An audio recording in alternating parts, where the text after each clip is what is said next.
Today, we're going to be living the life of Jordan Peterson in a Russian re-education camp in Minecraft. Okay, so the door is locked. I am stuck here. I do have a lever, and I think that will be useful. This is my toilet. There's no water in here. Terrible conditions. For a good luck, I seem to have a lot of... You may not rest now. There are monsters nearby. The guards? People? Although they say the line between good and evil runs through the middle of every man's heart, so we can't exactly call them monsters. Viktor Frankl, in his book, he saw that there was good even in the guards.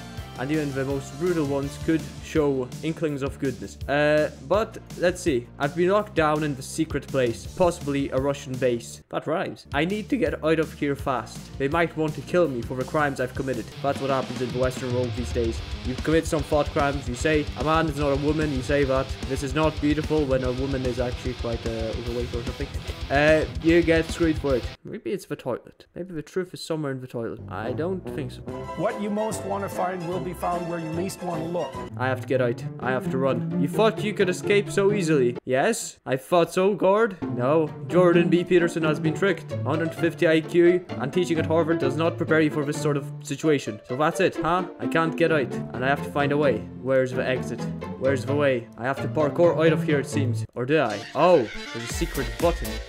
What does it mean? What does it do? Maybe there's another one hidden behind this door. No, there's nothing here. I don't see anything there, just darkness. It's okay. As it was written in the Bible, seek and you shall find. I found the button. Knock and it shall be opened to you. Knock, knock. Guards. Okay, that was a lie. Ask and shall be given. Can I please get out, guards? Please? Okay, maybe I have to find a different way. Damn it. I feel my bones breaking. Just like Michaela's when she had arthritis. Yeah, it was a terrible life she had. When she was a teen, she practically walked on 2 broken legs for 2 years. Terribly difficult time for her. But she got through it by some miracle. She changed her diet. Wait, I see a button. We'll get back to Michaela someday. No. Wait, I thought I saw something. It's the cold dead of winter. I'm freezing away here. Surprised I'm not getting frostbite. So how am I supposed to get here? Does this button do anything? Does it change anything in here? Interesting. Maybe there's a button hidden somewhere here. Okay, what am I missing? What is missing? See, many things aren't as obvious as they might seem on first glance. When I was under the experience of certain psychedelics, mushrooms, I could see much deeper into my psyche. I could see the structures below. I've been criticized for this often, when I say that the ancient people knew, or at least could intuit, that the shape of coiling snakes resembled the shape of DNA. People think that we understand where knowledge comes from, but that's not true. Often it can be very mystical and difficult to explain. So here's, for example, how I got here and why I can't get out. There's 2 beds. Oh, there's something under this bed. There's some space. Very interesting. 1, 2, 3, 4, 5, 6, 7. 1, 2, 3, 4. 28 meters squared. Do you know how much that costs in Toronto? That's 28 meters squared. You could a couple of thousand anyway. In these moments, I think, what would Ben Shapiro do? His little legs and his big mind. Surely he'd find a way to get out. Let's read this. Maybe there's some hints here. I've been locked down in this secret place. Possibly a Russian base. That rhymes. That rhymes. I need to get out of here fast. They might want to kill me for the crimes I've committed. In the past would rhyme again, but it doesn't seem to matter. I have saturation. That's also another unrealistic part of this. In the gulags, there was no food. There people died of starvation. It was a terrible time for everyone. Although Viktor Frankl noted that when he was in concentration camps, those that shared the bread, that acted morally, they tended to survive longer. So that just shows the power of the mind, the power of spirit, how it changes your perceptions and allows you to withstand even the most difficult tasks.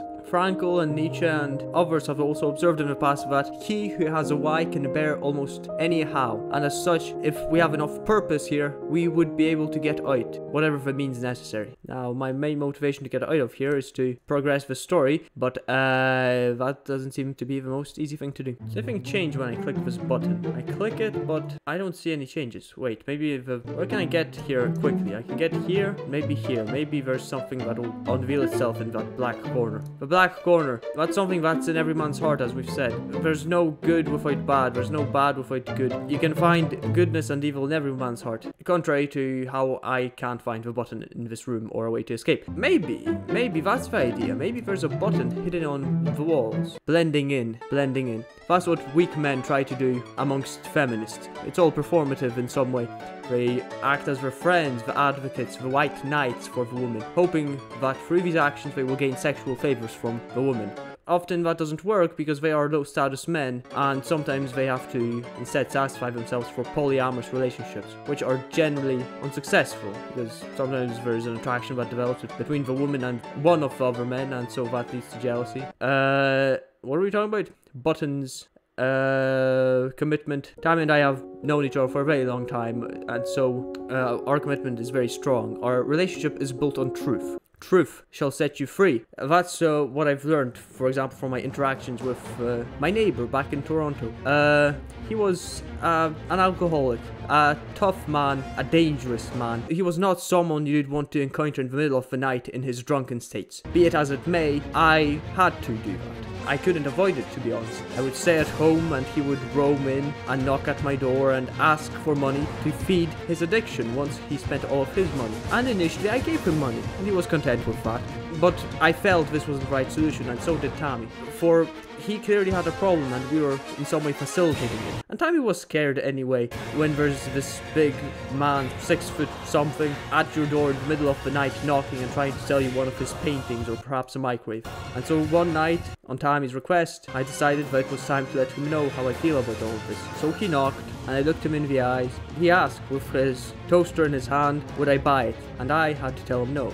And there was fear in my heart when I had to look into his eyes, those drunken eyes, capable of doing anything. In his past, he beat people up. There was no question about that. And so I had to tell him no. And he looked at me. When he heard this, he looked at me for what seemed an eternity. Could have been anywhere from 15 seconds, a minute, but eventually he accepted and walked away and never bothered us again. And that's the importance of truth, that it's the best solution in any situation. You say the truth, you can deal with the consequences. If you tell the truth, you don't pathologize yourself with lies. To tell you the truth right now, I am befuddled because I have no bloody clue where this button is or where the exit is or where anything is. Everything seems normal. I've been looking around. I don't get it. What did the great writers of the past say? What were their answers to questions such as imprisonment in a 28-meter squared gulag with a button that doesn't do anything? Surprisingly, Solzhenitsyn didn't write much about this. He didn't describe these buttons. I don't remember that in the archipelago. I can't destroy anything, which is not very helpful. I wish I could. I looked for buttons, I didn't find them. I looked for clues, I didn't find them. I tried to get out, it didn't work. I wonder what the solution is. I truly do.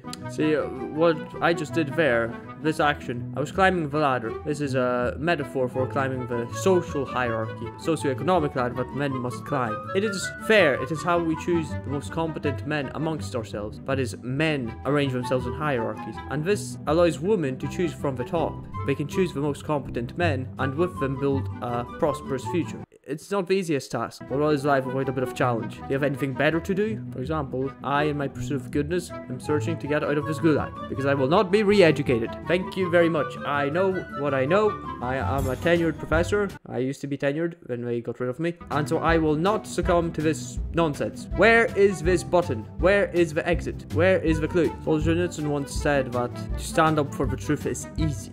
You have to go to jail. You have to suffer for the truth. That's when you're really doing the correct thing. Is there another button in there? Am I missing something? No, not on this wall, not on this wall. I'm clicking, but I can't seem to find it. Can I throw this? Nope. What is the solution, huh? What is the solution? Is there a secret code here? I-R-I-D-I. Irrity. That's not a secret code. ITPIFKC. I took Peterson in for killing communists. That could be one. My bed does not allow. My bed gives me no respite in these uncertain times. My sentence for this place is likely long, and so maybe I'll find a place before it all goes wrong. Jordan Peterson, 2023.